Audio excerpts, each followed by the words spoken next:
कि कैबिनेट की meeting Sunday को हो रही है और ये पहली बार है वर्तमान सरकार के दौरान कि संडे को कैबिनेट की जा रही है। आउटसोर्स की बात करना बहुत ज़रूरी है। 32,000 से ज़्यादा ये कर्मचारी हैं जो कैबिनेट सब कमेटी का जो अपना डाटा है जिसमें क्लियर ये बात आई है और इनमें आगे होने क्या जा रहा है। अब आज कैबिनेट की बैठक है, इसके लिए मंत्री और एमएलए शिमला आ रहे हैं सारे, लेकिन इसके बाद आगे क्या होगा वो बड़ा महत्वपूर्ण है। जो कैबिनेट सब कमेटी के अध्यक्ष हैं महेंद्र सिंह ठाकुर, वो इस हफ्ते ये बैठक करने वाले हैं। इससे पहले जो इन्होंने एक सीए हायर किया था और कुछ और लोग भी एक तरह से जो कंसल्टेंट के तौर पे हायर किए गए थे, जो आउटसोर्स का सारा डाटा आया था इसकी वेरिफिकेशन के लिए और इसको एक टेबुलर फॉर्म में अरेंज करने के लिए, ताकि अगर पॉलिसी बनानी है तो किन किन चीज़ों को कंसिडर करना होगा। और वो प्रोसेस अभी चल रहा था और एक बैठक इनकी हुई है, लेकिन उसमें दो ही मंत्री थे, खुद और सुखराम चौधरी। उसके बाद तीनों सब कमेटी में तीनों मंत्री हैं, महेंद्र सिंह ठाकुर, सुरेश भारद्वाज और सुखराम चौधरी, और तीनों एक साथ अभी नहीं बैठ पाए हैं। आज क्योंकि संडे कैबिनेट के कारण आ रहे हैं, उसके बाद इस हफ्ते ये बैठक करने वाले हैं, क्योंकि जो सीए इन्होंने हायर किया था उन्होंने अपने स्तर पे जो डाटा है वो जो सारा है वो अरेंज कर लिया है। और अब जो अगला स्टेज है वो स्टेज है कंसल्टेशन की एडवाइजरी डिपार्टमेंट्स के साथ, जैसे लॉ क्या कहता है, जो एमओयू एग्रीमेंट हुए हैं उनको लेकर, और जो पर्सनल विभाग क्या कहता है, अगर कोई पॉलिसी बनानी है तो हम किस हद तक जा सकते हैं, क्योंकि बीच में आउटसोर्स को लेकर कई तरह के कोर्ट के ऑर्डर भी बीच में अवेलेबल हैं।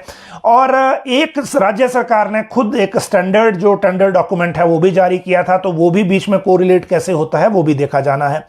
फाइनेंस डिपार्टमेंट को इसलिए एंगेज करना जरूरी है, एक तो फाइनेंशियल इंप्लीकेशन देखनी पड़ेगी अगर आप पॉलिसी बना रहे हो, और दूसरी चीज ये देखनी पड़ेगी कि जो अभी तक जितने पैसे आउटसोर्स की सैलरी के नाम पे गए हैं, चाहे वो कंपनियों के थ्रू गए चाहे आउटसोर्स के कारण डायरेक्टली गए, उनका इस्तेमाल कितना हो रहा है कर्मचारी पर और कितना हो रहा है जो एजेंसी है उस पर।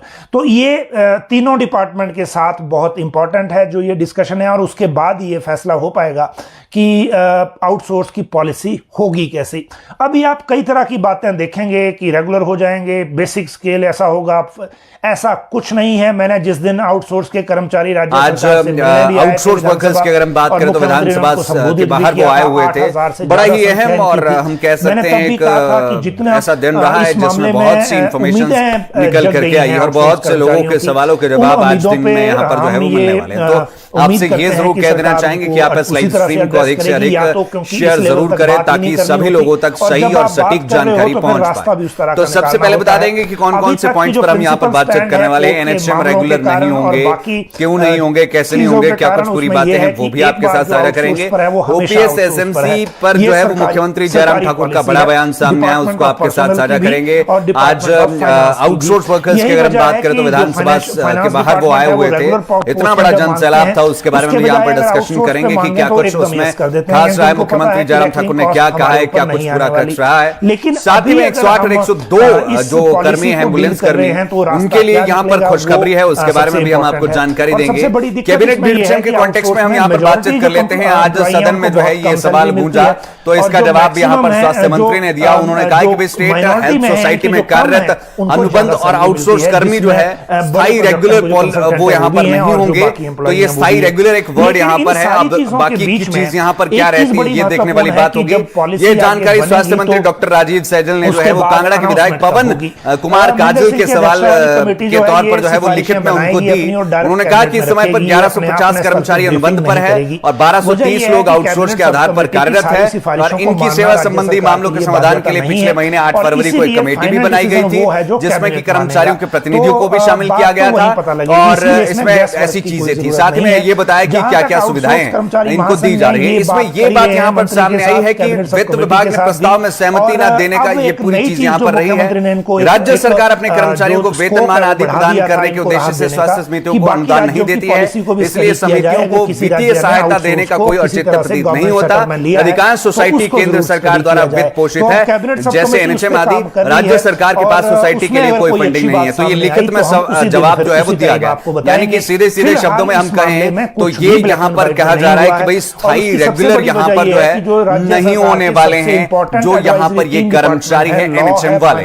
अब आगे इसके कॉन्टेक्स्ट में क्या रहता है, हालांकि सदन में ये सवाल आज आउटसोर्स वर्कर्स की अगर हम बात करें तो विधानसभा के बाहर वो आए हुए थे, बड़ा ही अहम और हम कह सकते हैं एक ऐसा दिन रहा है जिसमें बहुत सी इंफॉर्मेशन निकल करके आई और बहुत से लोगों के सवालों के जवाब आज दिन में यहाँ पर जो है वो मिलने वाले हैं। तो आपसे ये जरूर कह देना चाहिए कि आप इस लाइव स्ट्रीम को अधिक से अधिक शेयर जरूर करें ताकि सभी लोगों तक सही और सटीक जानकारी पहुंच पाए। तो सबसे पहले बता देंगे कि कौन कौन से पॉइंट्स पर हम यहाँ पर बातचीत करने वाले हैं। एनएचएम रेगुलर नहीं होंगे, क्यों नहीं होंगे, कैसे नहीं होंगे, क्या कुछ पूरी बातें हैं वो भी आपके साथ साझा करेंगे। ओपीएस एसएमसी पर जो है वो मुख्यमंत्री जयराम ठाकुर का बड़ा बयान सामने आया, उसको आपके साथ साझा करेंगे। आज आउटसोर्स वर्कर्स की अगर हम बात करें तो विधानसभा के बाहर वो आए हुए थे, इतना बड़ा जन सैलाब था, उसके बारे में भी यहाँ पर डिस्कशन करेंगे कि क्या कुछ उसमें खास रहा है, मुख्यमंत्री जयराम ठाकुर ने क्या कहा है, क्या कुछ पूरा रखा है। साथ ही में 108 और 102 जो कर्मी है एम्बुलेंस कर्मी